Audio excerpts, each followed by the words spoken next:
Hi mga ka-soldering! So for today's video, ang ipapakita namin sa inyo ay solder bar lead-free.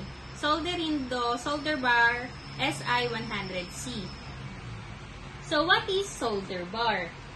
A solder bar is a long, solid piece of solder, typically rectangular in shape, used as a supply of solder in various soldering processes, especially in electronics manufacturing and plumbing. Key aspects of solder bars. Composition. Solder bars are made of various alloys, most commonly tin lead or lead-free alloys like tin or copper, tin, silver, copper, and others.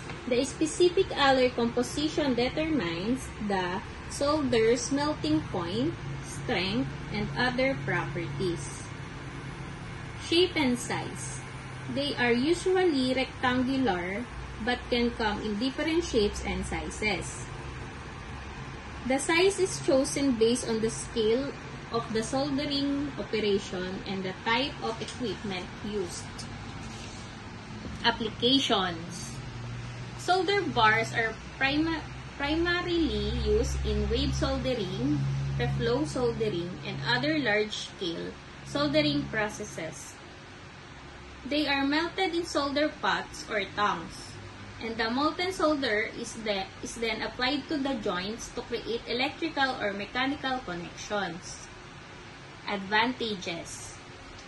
Using solder bars allows for easy replenishment of solder in automated soldering systems. They provide a consistent and reliable source of solder, ensuring uniform solder joints. Lead-free options. Due to environmental concerns, lead-free solder bars are increasingly used.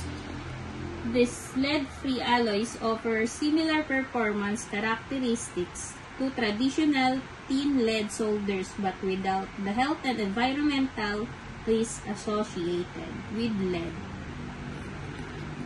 So, how is solder bar melted? Solder bars are melted using specialized equipment designed to handle and maintain molten solder at a controlled temperature. Here's a breakdown of the common methods. Number 1. Solder pots or tongs. So, ang description niya, solder pots, also known as solder tongs, are heated containers specifically designed to melt and hold solder in a molten state. They come in various sizes from small benchtop units to large industrial system. So, process. The solder bar is placed directly into the solder pot. The pot is equipped with a heating element, typically an electrical resistant heater, that heats the solder until it melts. A temperature controller maintains the solder at the desired temperature, usually slightly above its melting point, to ensure proper wetting and bonding during soldering. Use case. Solder pots are commonly used in wave soldering machines where components are passed over a wave of molten solder to create connection on printed circuit boards or PCBs. They're also used to tinning wires and soldering large components. Number 2. Wave soldering machines. Description. Wave soldering machines are automated systems used for soldering electronic components to PCBs. Process. Solder bars are added to a large solder pot within the machine. The solder is melted and pumped to create a wave. PCB's components in place are conveyed over the solder wave, and the molten solder wets and forms connections with the component leads and pads on the board. Use case. High volume PCB assembly. Number 3, reflow soldering ovens. Descriptions. Reflow soldering ovens are used to melt solder paste that has been applied to PCBs.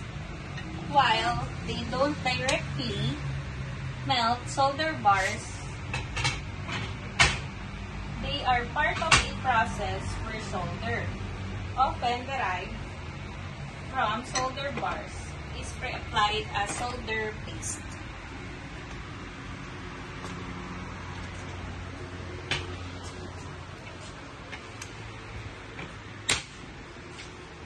Process.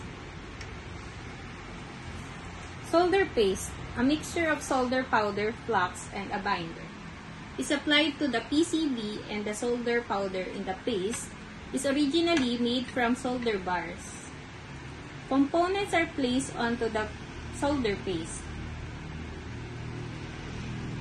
The entire assembly is then passed through a reflow oven where controlled heating melts the solder paste, creating solder joints. Use case: surface mount technology, SMT assembly, where components are soldered to the surface of the PCB.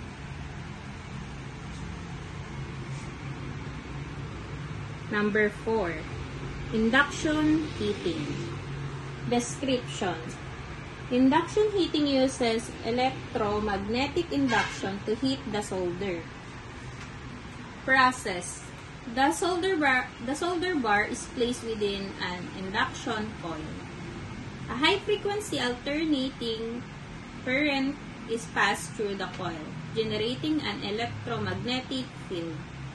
This field induces eddy currents within the solder bar, causing it to heat up rapidly and melt.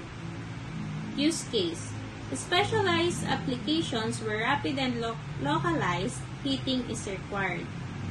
Key considerations for melting solder bars. Temperature control. Maintaining the correct temperature is crucial for achieving good solder joints. Too low and the solder won't wet properly. Too high and it can damage components or cause excessive oxidation. Flux. Flux is essential for removing oxides from the surfaces being soldered, promoting wetting and bonding. It's often added to the solder pot or applied separately. Safety. Molten solder can cause severe burns, so appropriate safety precautions such as wearing gloves and eye protections are essential. Alloy type. Different solder alloys have different melting points. The melting point temperature needs to be considered. Ensure the solder is melted properly. So guys, ito po ang ating Solderindo SI100C. This is lead-free po. 99.3 tin and 0.7 na copper, nickel, and germanium. Yan po ang ating Solderindo SI100C. Usually po, ang kanyang weight po ay 0.5 kilograms or 500 grams po ang isang ganito po. Then, ang length po niya ay almost, actually, lagpas po siya ng isang 1 foot. Lagpas po siya ng 12 inches po. Ayan. Makikita niyo po, guys.